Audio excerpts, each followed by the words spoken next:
Ngiyanibingelela abalandeli, angiphinde ngibonge nje futhi ukuthi-ke ngiphinde nabuya futhi nazobuka-ke lama-video. Uma ukuthi uyaqala ukubuka le channel okanye uyaqala ukubona ividiyo yale channel, kule channel le okanye kuleli khasi leli ngifundisa abantu ukuthi bakwazi nabo ukuthi bazithangele imithi okanye bakwazi ukuzithakela amakhubalo azobasiza kakhulu ey'nkingeni ngokuhlukahlukana kwazo.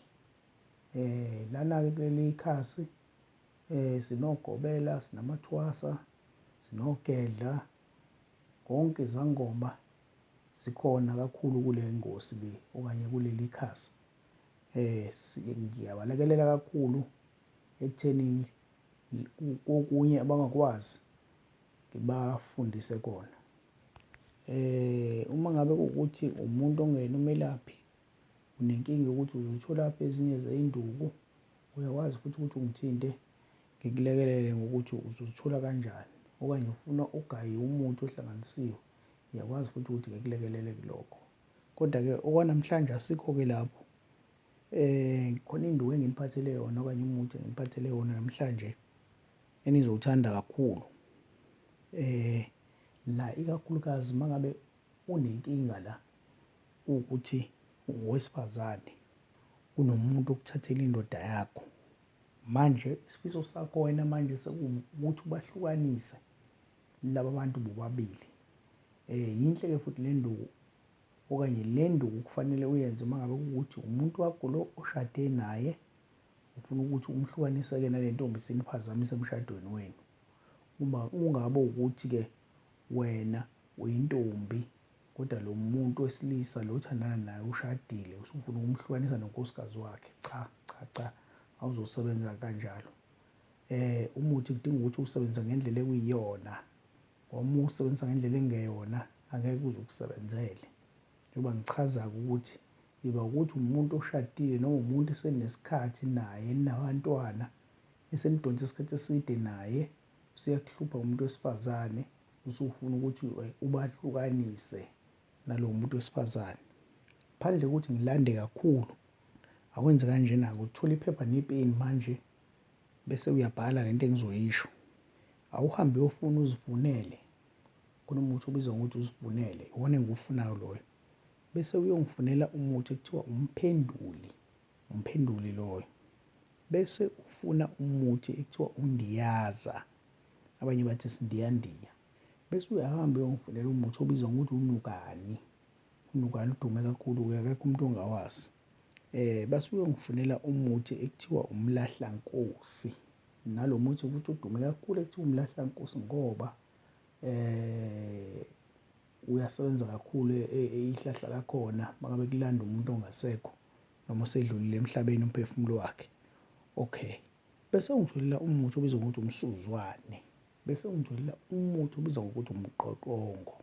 Okanye bathi umqaqongo, umqoqongo. Into ozongenzela yona-ke la manje, ngifuna ungilalelisise-ke manje ngoba sesiya kwindlela yokwenza. Ngifuna ukuthi uqobe yonke le mithi le uyihlanganise. Iqobe ibe fine impela kakhulu. Into ozoyenza-ke manje, uzowupheka lo muthi. Uma usuphekile lo muthi, ekuphekeni kwakho awupheki wonke, khona uzowuthatha uwubeke, uzoba fine kakhulu. Uzowuthatha uwubeke eceleni, bese kuba yilona-ke ozowupheka futhi. Lo ozowupheka-ke, ngithi uwona-ke lo usuhamba nawo uya nawo ehlathini. Uma ufika lapha ehlathini uthola isiduli, angazi wasibizani ngesiLungu sengikhohliwe. Uma ufika kulesiduli lesi, isiduli lento le eyakhiwa ibe igqume, yakhiwa umuhlwa. Angazi noma abantu abangasemaXhoseni bazokwazi nokungizwa, kodwa-ke ngicabanga ukuthi bazokwazi ukuthi yini isiduli. Into ozoyenza uyafika uyasimba lesiduli lesi, usimba phezulu lesenta. Uma usimba lesiduli lesi, usufaka ikhandlela elimnyama.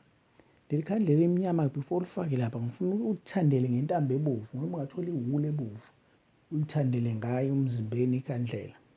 Bese-ke ulichoma ney'naliti lona leli khandlela, ufake kulo mgodi-ke lo wesiduli. Into ozoyenza-ke manje, uyalilayitha leli khandlela leli, nekhandlela imnyama, ulilayithe livuthe. lizothi lalivutha ngithi wena uphethe lo muthi wakhe ngithe upheke. Into ozoyenza-ke manje usuphuza lo muthi usuyaphalaza. Ukuphalazela phezu kwaleli khandlela lelivuthayo la. Usuyasho ukuthi usibanibani nosibanibani abahlukane. Usibanibani nosibanibani abahlukane. Ushaya ithamu lapho, ithamu lokuqala cishe ikhandlela lelo. Into ozoyenza-ke uma usuqedile bese-ke emva kwalokho umgodi uvulekile kanjalo, usuqedile obukwenza. Usuyathoyiletha-ke manje, uyathoyiletha. Uthoyilethelaphi? Uthoyilethela phakathi kulo mgodi lo. Ngithi khona ikhandlela la kulo mgodi. Uyathoyiletha, uthoyilethela phakathi. Usuthatha-ke lo muthi engithe ubeke eceleni lo uqothiwe ofine. Usuthatha wona ngithi uyimpuphu wona. Usuthatha-ke wona uwufaka emlomeni. Uqeda uyakhuluma. Usibanibani nosibanibani ngithi abahlukane. Banukelane bangazwani. Usukhwifa lamakaka lawa akhona la emgodini manje usuwafake la emgodini. Uyakhwifa lamakaka lawa ukuthi usibanibani nosibanibani abahlukane. Abanukelane bangazwani. Into oyenzayo la lesikhathi ukhuluma ukukhwifa la kulamakaka la phakathi lawa la emgodini. Kunento ewuswazi ekuzomela uyithole noma ngabe uswazi lani. Ungathi uyawashaya lamakaka, uyawashaya naphaka, uyawashaya impela. Uthi usibanibani nosibanibani ngithi abahlukane. Uyakhwifa lapho ngaleso sikhathi. Usibanibani nosibanibani ngithi abahlukane. Ngithi abahlukane banukelane bangaphinde bazwane. Uyashaya lamakaka lawo. Ngokwenza kanjalo-ke la ufaka ischitho phakathi kwalabantu bobabili ukuthi bangabhekani, bangazwani, bahlukane. Into ozoyenza-ke uma uqeda lapho kuzomela ukuthi-ke kube ukuthi unempila nesiqunga okuhlanganisiwe, ugaye kwahlanganiswa. Uzogeza ngako-ke izandla kanye nobuso. Bese uyahamba-ke uyagoduka uye ekhaya. Emva kwalokho mina ngiyozwa ngawo ukuthi cha mkhulu, umuthi wakho njengayo yonke imithi ojwayele ukusithakela yona la uphinde wakwenza lokho wasebenza. Sebehlukene. Siyathokoza kakhulu. Ngithi uNkulunkulu anibusise kona konke enikufisayo. Ngithi akube yimpumelelo. Lisazohlanganisa lo muthi nani nilungise imizi yenu isichitheka isimo sinzima. uNkulunkulu abe nani. Haleluya. Amen.